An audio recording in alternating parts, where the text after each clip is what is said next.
El tema de estas charlas de hoy y mañana, como me fueron pedidas, es el tema de el cielo, el purgatorio y el infierno. Y sobre eso es sobre lo que vamos a hablar estos días. El cielo, el purgatorio y el infierno.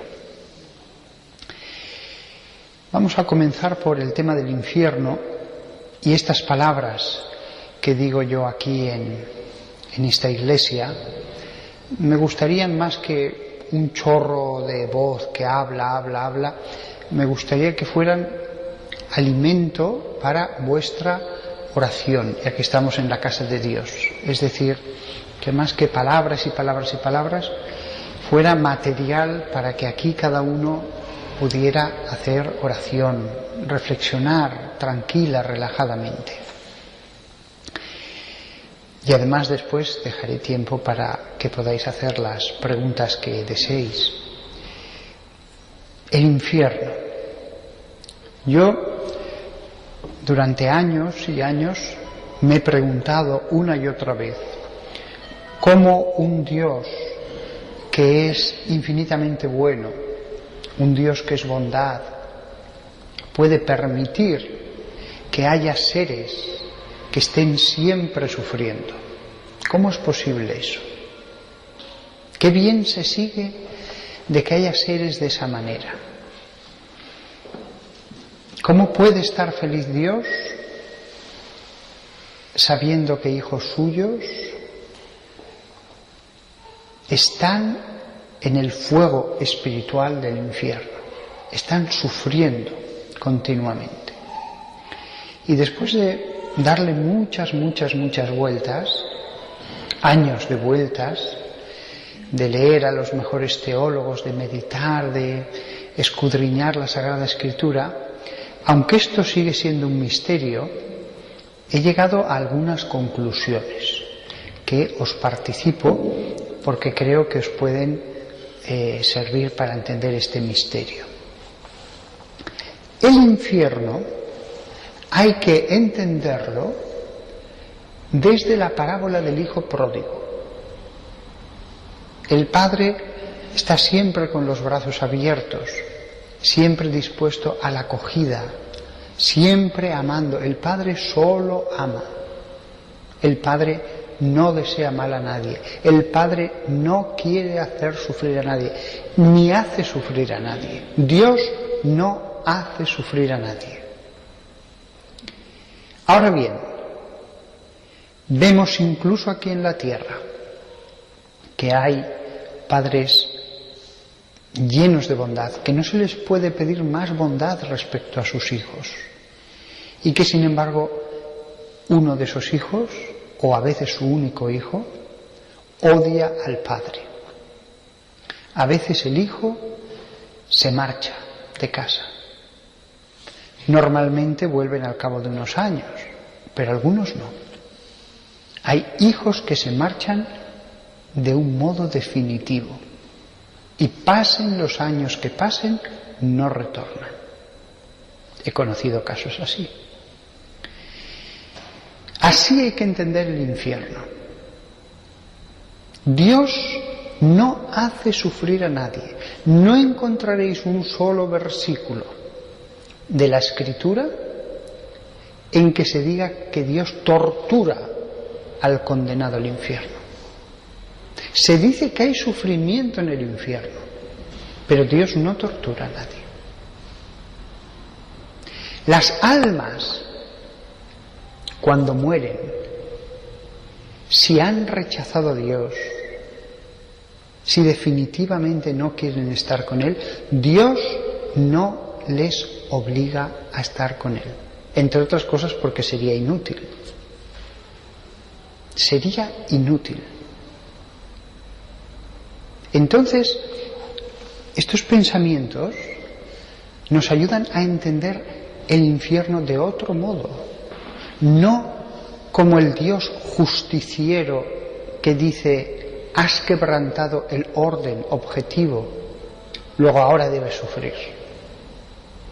¿No me has obedecido? luego ahora vas a ver mi castigo y te voy a torturar. No encontramos eso en la Escritura. Se habla de los sufrimientos del infierno.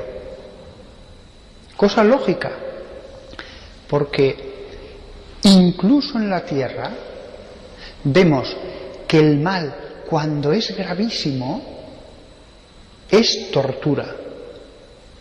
No es que tengamos que esperar a que venga un castigo futuro. El mal, cuando es gravísimo, terrible, espantoso, es tortura para el que lo hace.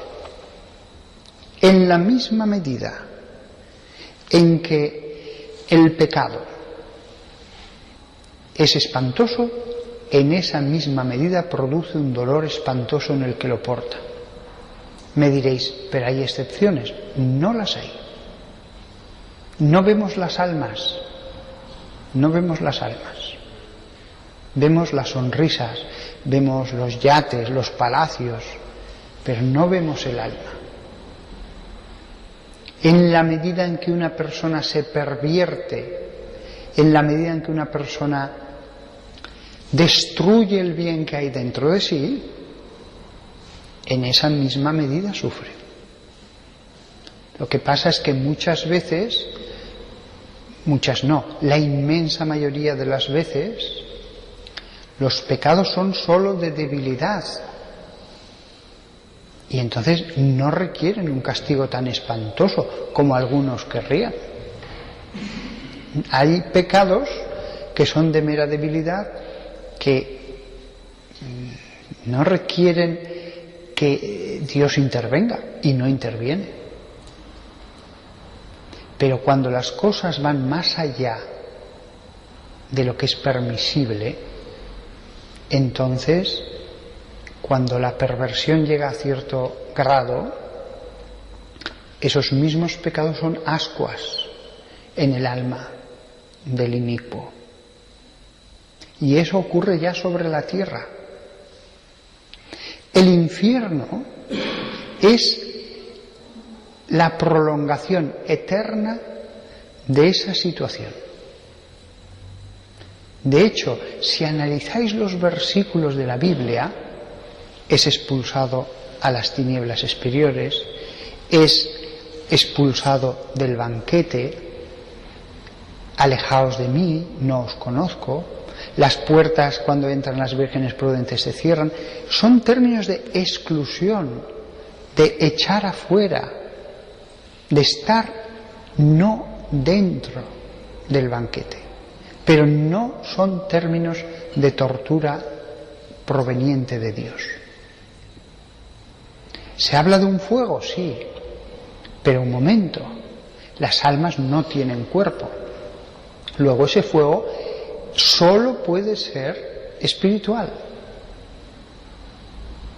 Dado que no tienen cuerpo, ese fuego es espiritual, es el fuego del alma que sufre. El mismo fuego que ya algunas almas sufren sobre la tierra. Yo recuerdo hablando con un seminarista en el primer año del seminario,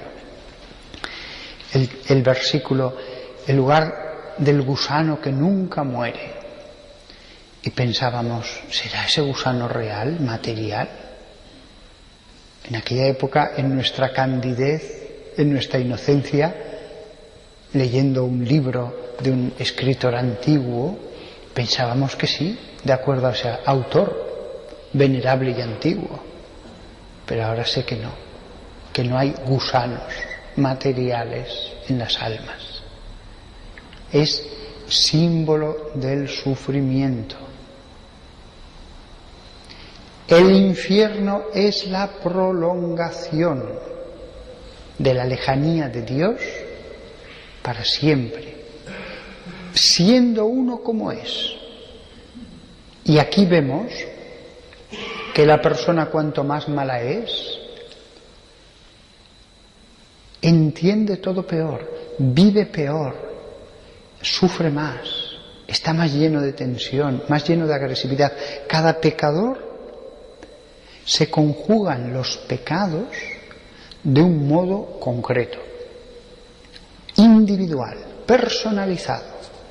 En unos pecadores prima más la tristeza, en otros pecadores prima más la agresividad, en otros el odio, en otros la rabia, en otros el rencor, la venganza, en otros la soberbia que de verdad puede ser una fuerza muy atormentadora. A más soberbia, más tormento. Las almas que no vayan al cielo tendrán el castigo de vivir una eternidad de acuerdo a lo que son, de acuerdo a la carga que ellos mismos llevan. Pero Dios no envía instrumentos de tortura allí. Además, daos cuenta de una cosa. Si estuviera muriéndose un hombre aquí y me dijeran, padre, se está muriendo, pero es malísimo, ha sido un hombre que ha hecho sufrir tanto, ha sido un terrorista, ha sido un jefe de un campo de concentración, ha sido un mafioso, yo iría a hablar a su oído para intentar llevarlo hacia Dios. Yo haría el último esfuerzo con todas las fuerzas de mi alma para tratar de llevar a esa alma a Dios. Si yo, que soy malo, haría eso, ¿cuánto más no hará Dios? También yo en el seminario pensaba, me preguntaba, Dios dará una última gracia para que cada ser humano se arrepienta y vaya a Él. Ahora estoy seguro de que sí. No tenemos certeza, esto no es un dogma de fe, pero yo estoy convencido de que Él, que es Padre, que Él ama mucho más que nosotros, que Él sí nos pide a nosotros que colaboremos en este plan de salvación. Colaboremos, sí, pero Dios no renuncia como Padre que es a hacer el último gran intento para que esa alma vaya a Él. Si un alma se fuera a ir al infierno, ¿qué padre no haría algo para que se arrepintiera? ¿Qué padre no lo haría? Pues bien, yo estoy convencido internamente y personalmente de que Dios siempre, siempre a todo hombre que esté en enemistad con Él hará un intento por salvar su alma, aunque lo veamos inconsciente, aunque la muerte sea instantánea, en un segundo, no importa, Dios puede hacer lo que quiera un segundo antes. Entonces, al infierno irán aquellas almas que hayan resistido no ya la predicación de un sacerdote, las razones de un buen predicador, los ruegos de una madre de aquí de la tierra, no. Al infierno irán los que hayan resistido el último inmenso, poderosísimo, perfecto intento de Dios para salvar cada uno de sus hijos. Claro, si el alma, ante una fuerza tan arrolladora, tan impresionante como esa, dice, no, Dios no puede hacer más. Porque si pudiera hacer más, Dios lo haría. Dios no quiere que nadie se condene. Si ha estado dispuesto a morir en la cruz, como esta persona, que de hecho no ha sido santificada por la sangre de Cristo, de hecho no ha sido santificada. Jesús murió en la cruz, pero de hecho no se han aplicado los méritos de esa sangre en la salvación de esta persona. Si Jesús estuvo dispuesto a morir en la cruz, ¿cómo no va a estar dispuesto a hacer lo que sea para salvar un alma. Con lo cual, si viéramos todo, diríamos, ahora comprendemos. El que se condena no se condena solo porque vio unas malas escenas lujuriosas en la televisión, o faltó un domingo a misa, o comió carne un viernes de Cuaresma. No, no. La condenación es una cosa mucho más seria. Mucho más seria. Y allí está Dios, que no quiere que un alma eterna eternamente esté sufriendo. Ahora bien, repito, si uno dice no en ese momento, ante la perfección de Dios que atrae, ya no queda más que hacer. Es que el alma está totalmente decidida. Es como cuando un predicador intenta hablar a un alma y después de intentarlo días o semanas dice, no sigo. Está cerrado totalmente. Otros aún puedes ver un resquicio, una rendija por donde... Pero hay almas que dices, no hay nada que hacer. Está cerrado. Solo pienso que se condenarán las almas que, no digo pronuncien ese no a Dios, sino que sean ese no a Dios. Porque el acto de pronunciar no a Dios parece algo puntual, como que después pueden arrepentirse, como que lo pueden pensar, sí, ahora es así, pero a lo mejor dentro de un mes. No.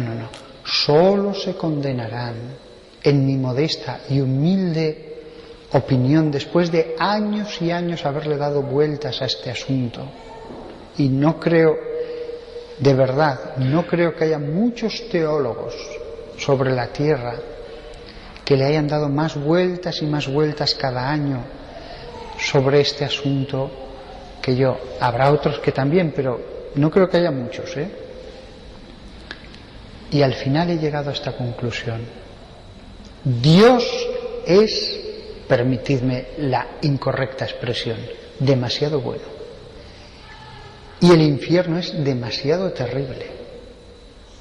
Si alguien se condena, verdaderamente Dios podrá decir, yo ya he hecho todo lo posible. Fijaos, no estoy diciendo se lo merece. La cuestión no es tanto si se lo merece o si no se lo merece. La cuestión es que somos libres. La cuestión es que el purgatorio puede durar, si hace falta, 400 años o 1000 años, con un sufrimiento mucho mayor que en la tierra. No habría problema, si no fuera por el juicio final, que el purgatorio no pudiera durar 10.000 millones de años o 10.000 billones de años. Pero cuando el no es definitivo, absoluto, perfecto, sin la más leve rendija, ya uno se ha determinado para siempre y el tiempo solo hará que consolidar esa decisión, no hay nada que hacer. Eso lo vemos sobre la tierra. Eso lo veremos sobre la tierra.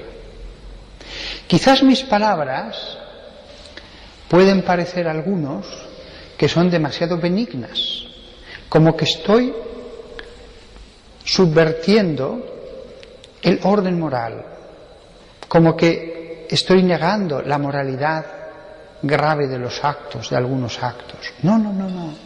Yo creo que hay pecados mortales. Yo creo que hay pecados que impiden la visión beatífica. Pero esos pecados no impiden el arrepentimiento con la gracia de Dios.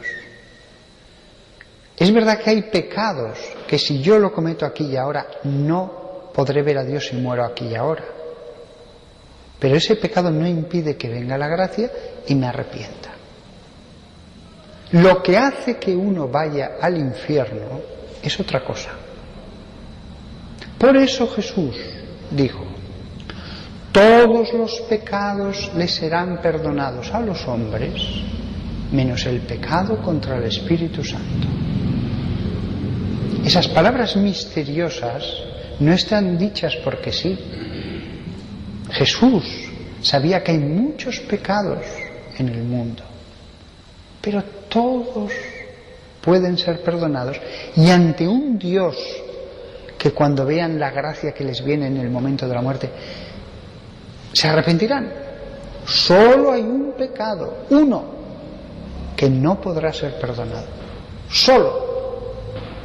Muchos pecados impiden ver a Dios, pero solo hay uno que mantenga a cualquier ser humano hasta el final. Y ese pecado no es ni una blasfemia contra Dios, ni tal abuso de la gracia, ni por supuesto tal pecado de lujuria. No. Es otra cosa, más misteriosa. Por eso Jesús nos lo explica. Por eso Jesús nos dice: os muestro este misterio, pero no os lo explico, porque no es el objeto del pecado lo que os condena, es el alma vuestra. No es esto o lo otro, es vuestra alma la que se convierte en condenación. No es que venga un juicio externo y diga: pues tú aquí, tú allá, tú a la salvación, tú a la condenación. No. ¿Cuántas veces también en el Nuevo Testamento se dice la expresión: porque el que hace esto, el que dice eso, ya está condenado? El que tal, ya está condenado. Ya está. El juicio final, por lo tanto, es la separación de las buenas ovejas de los machos cabríos rebeldes. La separación de lo que ya es cada uno. No es que estén hombres y se decida externamente dónde va cada uno, sino que se distingue según lo que es. Y algunos son condenación, algunos son negación de Dios, algunos son lo contrario de Dios, que no se puede mezclar con Dios. Como es lógico, no se llega a este estado tan terrible por pequeñas cosas. No son las pequeñas cosas. Para uno llegar a esto, tiene realmente que haber hecho mucho mal. Es imposible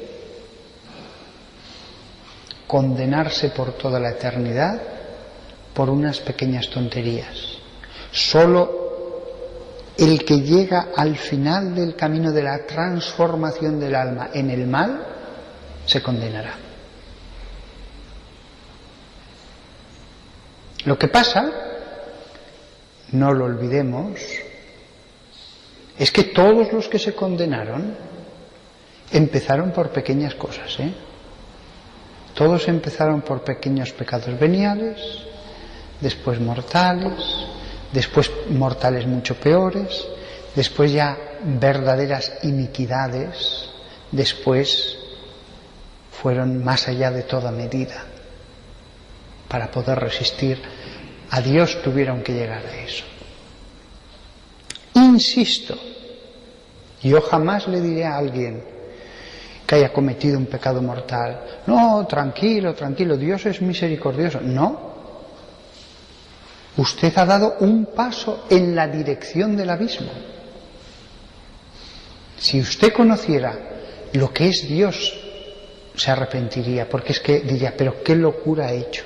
Pero usted ha dado un paso en dirección al abismo. Y entonces, si me muero, no veré a Dios. Ahora mismo usted no está en condiciones de ir ante Dios, porque está manchado gravemente. No son pequeñas manchas que yo voy a una cena y tengo unas pequeñas manchas. No. Usted está de tal manera que no se atrevería a entrar. Y si usted sigue por este camino, llegará donde usted no se imagina que va a llegar. Porque además en este camino al final la línea se desdibuja, al final del bien y del mal, y ya no se distingue, ya uno a toda velocidad va en la dirección del precipicio. Y la imagen del precipicio es perfecta. Uno va andando, andando, andando. Uno va a veces incluso ya hacia abajo, ve rocas como en las montañas. Cuando hay un gran precipicio muchas veces empieza a haber grandes cúmulos de rocas que indica que allí hay un precipicio, y al final uno cae y no puede levantarse. Al final el precipicio es que uno no puede volver hacia atrás. Esa es la imagen del abismo. Usted abuse todo lo que quiera de la gracia de Dios, porque llega un momento en que ya incluso usted, aunque quiera, no podrá ir marcha atrás. Eso es una cosa que hay que pensar sobre el pecado. Yo ahora abuso todo lo que quiera, pero si sigo abusando, puedo llegar a un momento en que ya no esté en mis manos el volver hacia atrás. Tendré que ser sacado. Y entonces alguien dirá, claro, pero Dios seguro que te saca, Dios es tan bueno. Podemos abusar todo lo que queramos de Dios, pero lo que nunca podemos es después decir, te exijo, tengo el derecho, tú tienes que. En este mundo las cosas son más complejas de lo que parecen. Es como el enfermo que abusa de, vamos a poner el alcohol, y abusa y dice, sí, venga, tengo que dar marcha atrás, pero sigue abusando, no tengo que dar marcha atrás, y al final un buen día, no, usted ya tiene esta enfermedad del hígado, ya, pero si ahora ya soy abstemio y me esfuerzo mucho, no, esto no tiene marcha atrás. Lo mismo sucede con el alma, lo mismo. La persona que piensa que Dios está obligado, que uno tiene derecho, está haciéndose no adecuado para la recepción de la gracia.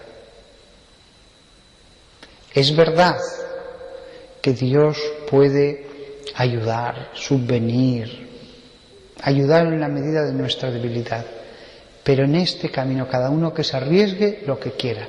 Lo que nos ha dicho Dios es que hay puntos de no retorno. Arriesgaos lo que queráis, ofendedme lo que queráis, cargaos de toda la iniquidad que queráis. Yo os digo que hay puntos de no retorno. El infierno es algo tan terrible que sabemos que existe solo porque Dios nos lo ha dicho. Muchas veces, en muchos pasajes. ¿Qué mente hubiera podido pensar que podía existir semejante realidad? Imaginaos lo que es salir de este cuerpo, encontraros que no tenéis cuerpo, pero que seguís pensando. No sentís nada con los sentidos, pero seguís pensando. Estáis allí. Y saber que así será un día y otro día, un año, siglo, milenio, millones de años, otras almas condenados, demonios por allí. Y saber que hay un Dios, que existe la felicidad, pero que tú ya nunca vas a ir. Es terrible, terrible, espantoso. Por eso Jesús habla de fuego, fuego. Todos sabemos la diferencia entre un malestar o un pequeño dolor y el fuego espiritual, pero Jesús habla del fuego. Jesús habla del rechinar de dientes. Eso es cuando tienes una rabia. No significa que todos los condenados en todo momento estén rechinando los dientes. No, tampoco ha dicho eso Jesús. Tampoco ha dicho que todos los condenados en todo momento, cada segundo, estén en esa situación de fuego ardiente. No. Fijémonos en una prisión. No todos los presos cada día, cada hora están rabiosos, ¿no? Los hay más resignados, los hay más tranquilos, todos están con la tristeza de estar en la cárcel. Algunos sí, que están llenos de rabia y de agresividad todo el tiempo, pero son los menos. El resto simplemente están mal, están con esa tristeza. La cárcel del infierno es interior. No pueden salir a ningún lado, no pueden escaparse, porque están en el infierno, porque esa cárcel ya es eterna. Si no, estarían en el purgatorio. Si están en el infierno, es porque verdaderamente la cárcel es perpetua. Y por lo tanto no pueden salir ellos mismos, ni nadie ya les puede sacar, porque ellos son la cárcel. El problema es que su psicología, su ser, su pensamiento es cárcel. Y llega un momento en que Dios a estos seres dice: o lo destruyo y hago otro, con lo cual ya no es Él, o le dejo al menos que siga existiendo. ¿Cómo se podría sacar a un condenado del infierno? Destruyéndolo. Es el caso del que ya no puede cambiarse su pensamiento. El único modo es destruirlo. Pero ya no sería él. Es como si a mí me matan y mis padres tuvieran otro hijo. Ya no sería yo. Entonces Dios dice: ¿qué es mejor? ¿Que este hijo mío deje de existir, o que exista, aunque sea con momentos de sufrimiento, que siga pensando, sintiendo, que pueda hablar con otros seres, etcétera, sufriendo más o menos según los momentos? Y Dios dice que exista. Yo a esa conclusión he llegado después de años de meditar las Escrituras, de pedirle a Dios. El infierno existe porque incluso para los condenados es mejor existir. Dios es un Padre que si dijera no, mejor que no existe, es mejor que no existan, es mejor, no les pondría sobre sus hombros, sobre su corazón, el peso de la existencia. Pero incluso para ellos es mejor existir, aunque en tantos momentos el sufrimiento pueda ser paroxístico, y aunque en cada momento esté el peso del sufrimiento como en una prisión. Pero no creo yo,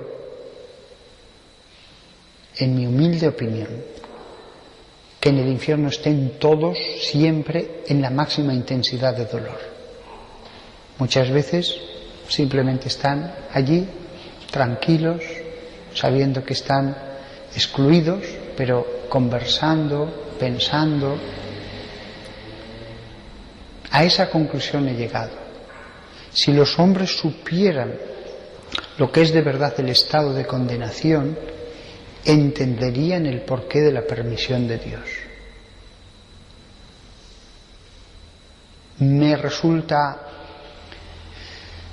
lo digo con humildad, me puedo equivocar, pero ahora mismo me resulta no posible creer que Dios mantiene, imaginemos que hubiera millones de personas, millones de condenados sufriendo a la máxima intensidad todo el tiempo.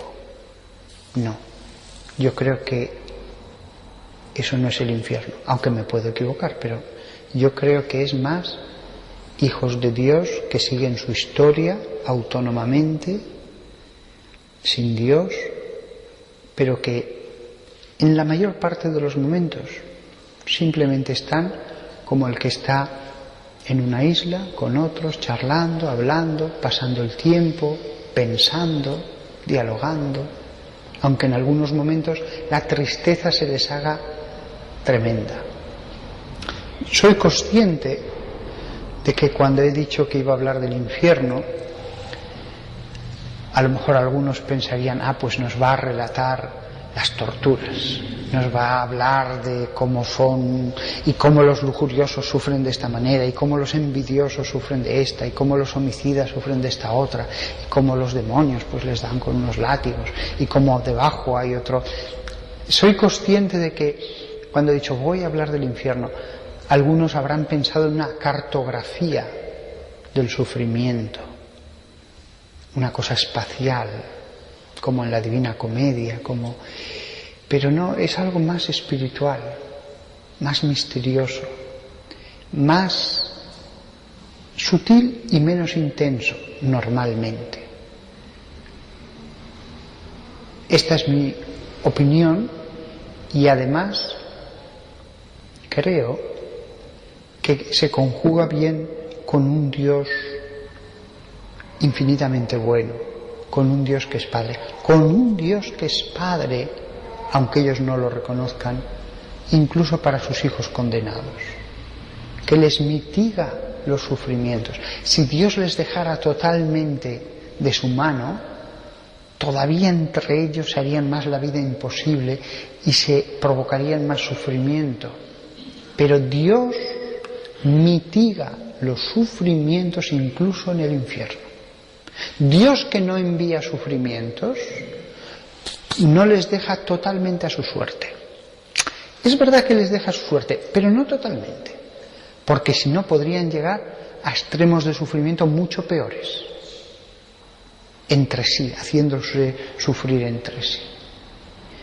En mi modesta opinión, incluso cuando un hijo en el infierno está hundiéndose en el paroxismo del dolor, Dios suele detener eso hasta cierto límite, enviando alivios. Desgraciadamente él está en el infierno porque ya no acepta a Dios, con lo cual no puede sacarlo. Pero permitidme la imagen, sin que él se dé cuenta, porque si no aún le daría más rabia, le ayuda.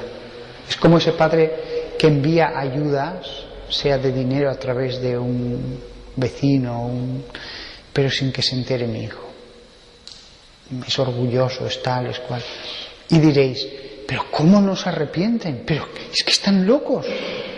Sí, pero esto ocurre aquí en la tierra, Esto no es imaginación, esto ocurre ya en la tierra. También aquí en la tierra podríamos decir, pero es que estás loco. ¿Cómo no reconoces lo que está haciendo tu padre por ti? No, es que estás ciego y encima le odias. Me acuerdo de un marido al que su mujer dejó, que este vivía para su mujer al 100%. Y cuando su mujer, después de más de 20 años de casados más, que su marido la había idolatrado, yo recuerdo que me dijo una vez, José Antonio, yo no creo en la iglesia, no creo en la religión. Mi religión es mi mujer y mis hijos. Pues después que había sido fiel, su mujer le dejó. Y él hizo los máximos intentos porque esta mujer no le dejara. Le pagó, era un hombre con muchísimo dinero, muchísimo. Le pagó las mejores vacaciones que os podáis imaginar, las más caras. Le hizo los mejores regalos en esos meses que todavía estuvo en casa. No le echó en cara nada. Y en un momento dado me contó que ella se volvió como loca de rabia y le dijo, déjame de amarme, ¿no ves que te voy a odiar más? Es lógico. El único modo que tenía esa mujer de desgarrarse de su marido con el que formaba una unidad y que la amaba con todo su corazón, era odiarle. Y si hubiera hecho más rabia hubiera recibido. Tremendo, tremendo. ¿Cuántos se han condenado en el infierno? Nadie lo sabe. Nadie lo sabe. Sería totalmente inútil dar un número. Pueden ser a lo mejor solo 100 o pueden ser 500 millones. Pueden ser 10.000 o pueden... Desde luego, si se condenaran el 0,1% de la humanidad, son muchos millones. Nadie lo sabe. Pero aunque se condenaran solo 5.000 personas, sería una tragedia. La gran tragedia del universo en toda su historia serían esas 500 personas. Sería la gran tragedia. Ojo, no sería un error en el plan de Dios. Dios sabía que si creaba la humanidad, esas 500 personas iban a existir. Él ya lo sabía antes de que apareciera el mundo. Pero que pueden ser 5 millones o 50. Es que no lo sabemos. De todas maneras, fijaos, en la sociedad todos son buenos, todos obedecen un orden visible, objetivo, que está allí, los guardias, la ley, los juicios, y aún así hay presos, y son un buen número, son un buen tanto por ciento en todos los países de la tierra.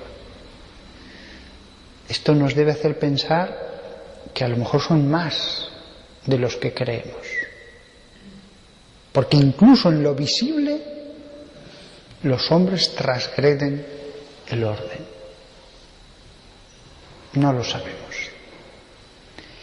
Incluso, permitidme seguir esta parábola de la sociedad, incluso los hombres en aquellos países donde hay cadena perpetua,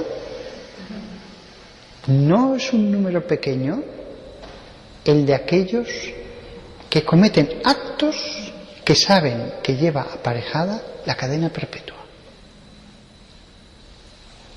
Fijaos, siguiendo esta parábola, es una interesante comparación. Y no estamos hablando de la fe, sino de lo que se ve.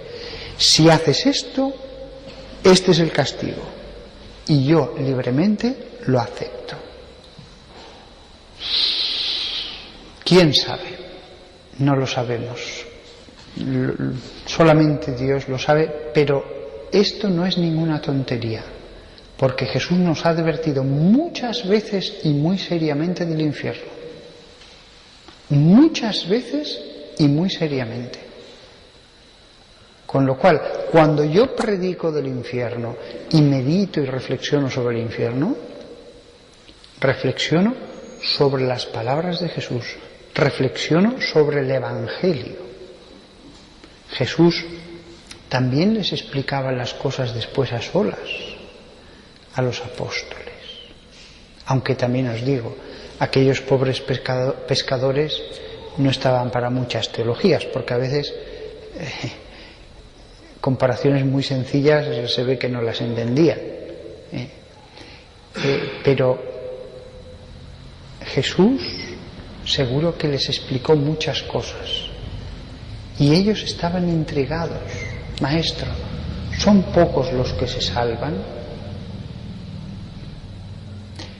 La insistencia de Jesús en hablar del infierno, la insistencia de Jesús en hablar del infierno, es una de las cosas de las que más habla. Siempre cielo y infierno, pero muchísimas veces, muchísimas. Es una de los elementos centrales del mensaje de Jesús. Por eso tenemos que reflexionar sobre ello. no estamos traicionando a ese Dios amor al tomarnos en serio las palabras de ese Dios amor. Pero no podemos entender el infierno de un modo judiciario externo. No podemos entender el infierno como un Dios que dice, ah, sí, me has desobedecido, pues ahora te fastidias y yo te voy a hacer sufrir. No. Eso seguro que no es el modo. O decir, he transgredido esto, automáticamente, como una máquina que echas la moneda y te sale algo, me viene esto. Es algo más profundo. Y lo que sí que es tremendo, ya una vez incluso en el infierno, es descender la escala. ¿Cómo será la existencia de los grandes monstruos de la humanidad y del mundo de los ángeles que se rebelaron, los demonios? ¿Cómo será la existencia momento tras momento, siglo tras siglo, de los grandes monstruos que hicieron sufrir tanto, que borraron del todo la imagen de Dios de sí mismos, cualquier rastro, que son oscuridad, mal, deseo de hacer sufrir, que si pudieran matar a Dios lo matarían, como dice la Biblia de Satanás, el homicida desde el principio, así lo llama. ¿Cómo debe ser?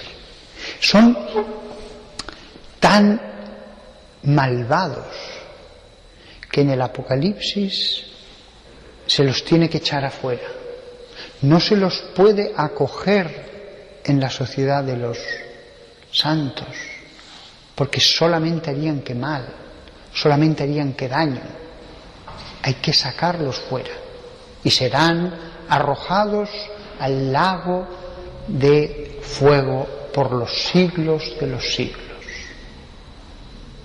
Así es una de las cosas finales que se dicen en la Biblia.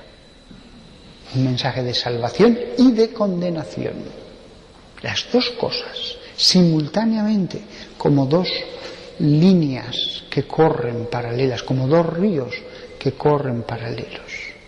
El final, no podemos decir acaba con un mensaje de salvación, acaba con un mensaje de salvación y de condenación, porque ambos son eternos y ambos existirán, y de hecho existen ya ahora mismo.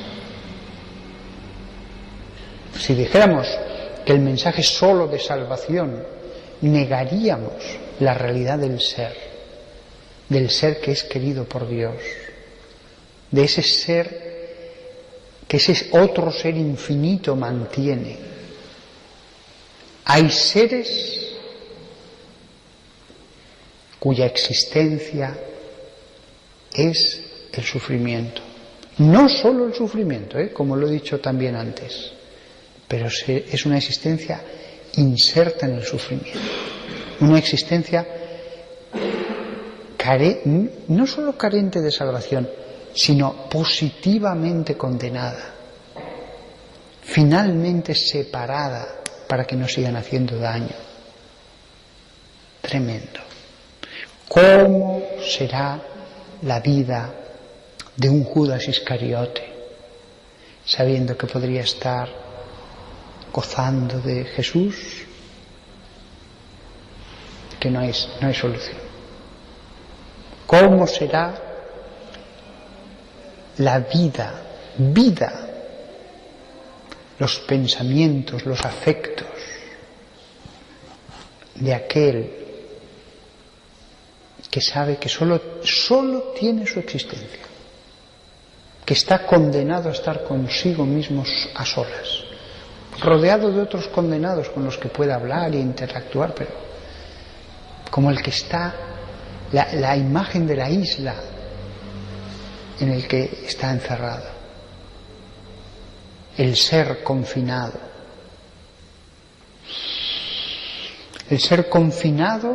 en su propia limitación. Es algo que si es grandiosa una montaña, no deja de ser menos grandioso un abismo. De hecho, un abismo puede ser tan profundo o más que una montaña en la tierra, ya lo sabéis. Ya lo sabéis, hay abismos increíbles en su profundidad y en su oscuridad y en su muerte abajo. Las profundidades abisales son tierras muertas. Hay pequeñas zonas donde hay algo de vida, pero son tierras de una impresionante muerte, quietud, oscuridad. ¿Cómo serán esas cimas? Qué terrible es que ya ahora andan por nuestras ciudades seres humanos, hermanos nuestros, que ya tienen esa cima y que si no son liberados se hará más profunda hasta hacerse irreversible. Esto es real. Hay seres humanos con esa cima. Hay seres humanos ahora mismo, mientras yo estoy hablando, que si no aceptan las limitadas oportunidades que Dios les va a dar, ya no van a salir nunca más. Ya llegan a ese punto de no retorno. Es tremendo para Dios saber que tiene que esperar. Ahora no es el momento. Tiene que dejar un poco más de tiempo. Y que vuelva a tener otra oportunidad. Pero que si la rechaza, baja un escalón más. Se endurece más. No hay que insistir, démosle más tiempo, que vea ciertas cosas, tal. Vuelve a insistir. Pero él sabe que, no exagero,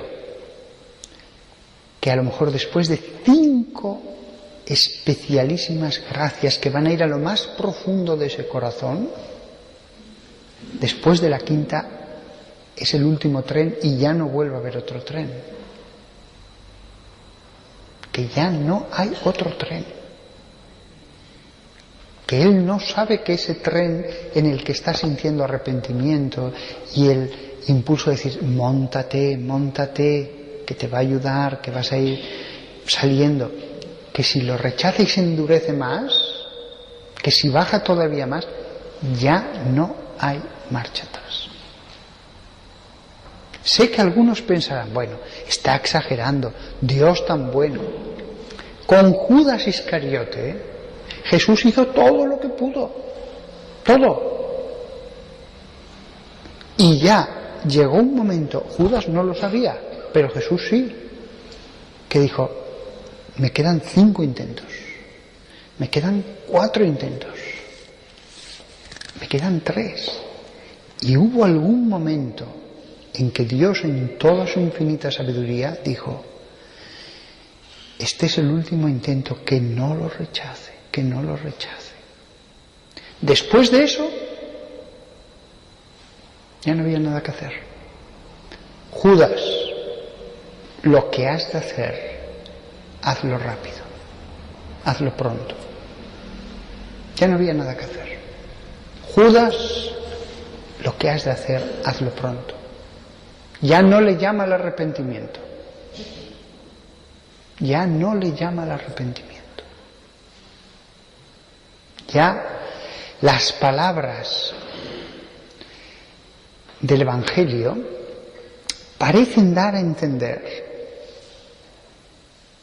que fue el último intento en la última cena, en ese amor que fue llevado hasta el extremo. Porque dice el Evangelio, después de tomar el pedazo que Dios le dio, que Jesús le dio, entró en él Satanás.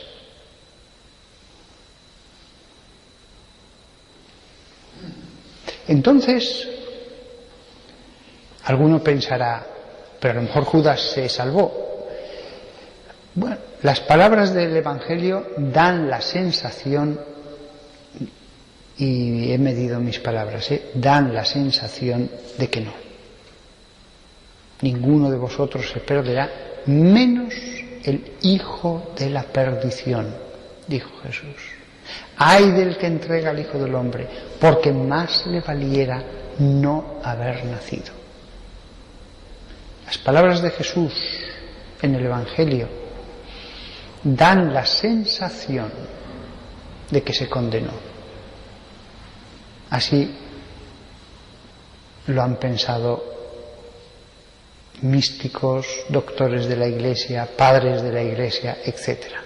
La Iglesia de nadie ha dicho que se haya condenado, pero tampoco ha condenado cuando en las predicaciones, desde el comienzo de la Iglesia, se daba por supuesto que estaba condenado.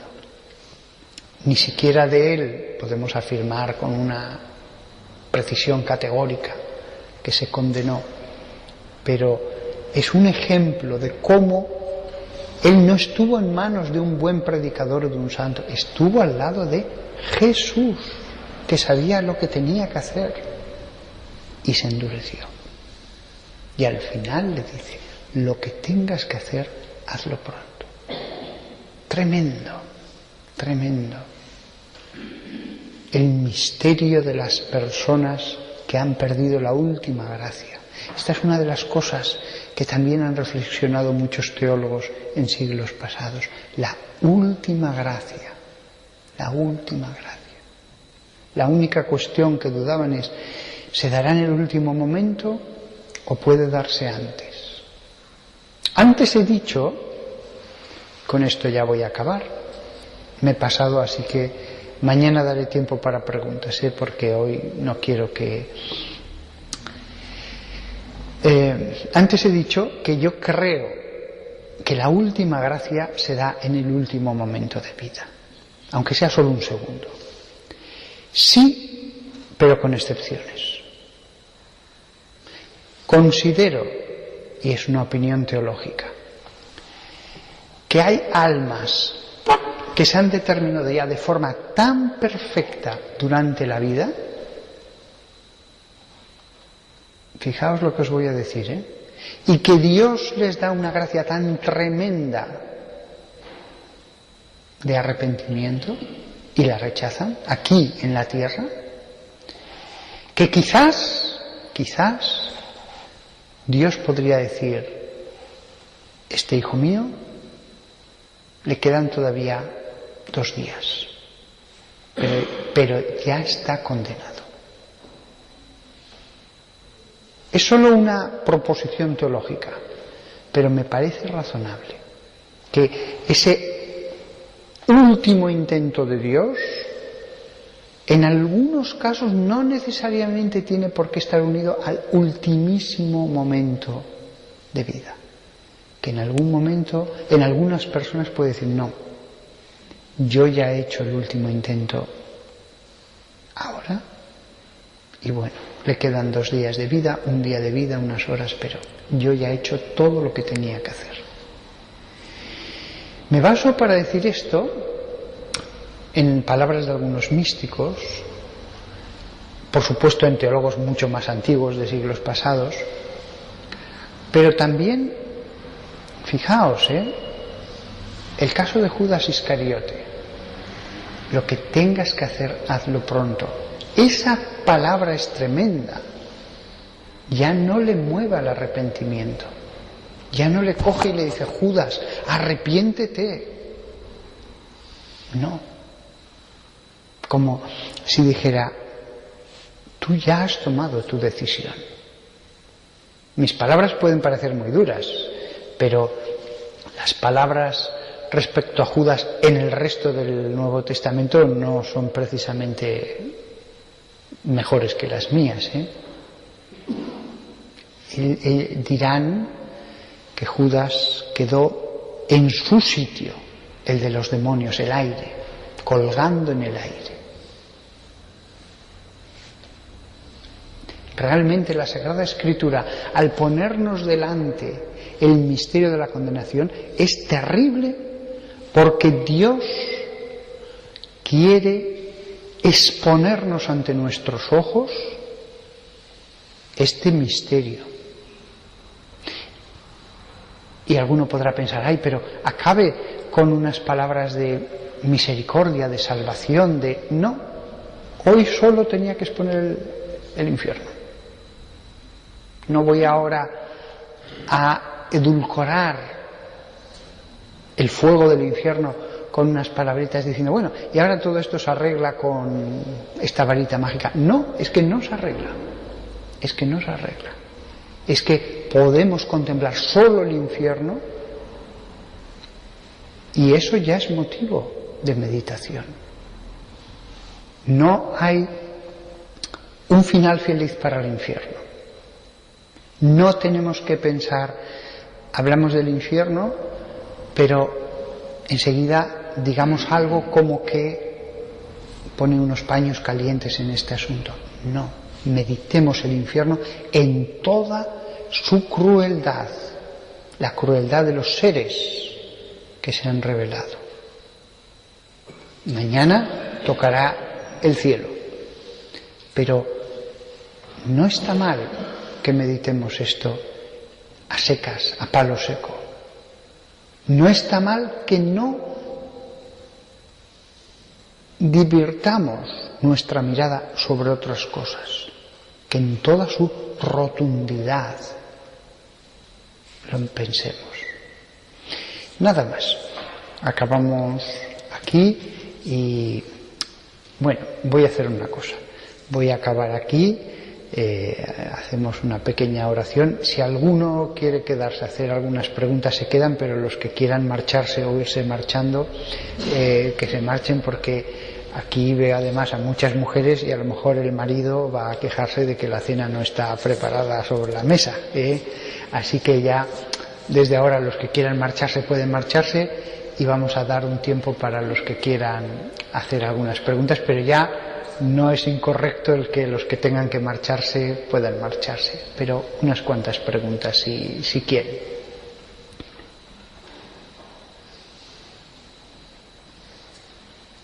A lo mejor he sido tan rotundo que he aplastado toda pregunta aquí. ¿No hay ninguna pregunta? No. Vale, pues entonces acabamos aquí, sus maridos me lo agradecerán, y acabamos rezando un Ave María a la Virgen, que es nuestra esperanza para que nunca vayamos al lugar del que he hablado. Dios te salve María, llena eres de gracia, el Señor es contigo, bendita tú eres entre todas las mujeres, y bendito es el fruto de tu vientre Jesús. Santa María, Madre de Dios, ruega por nosotros pecadores, ahora y en la hora de nuestra muerte. Amén. Hasta pronto.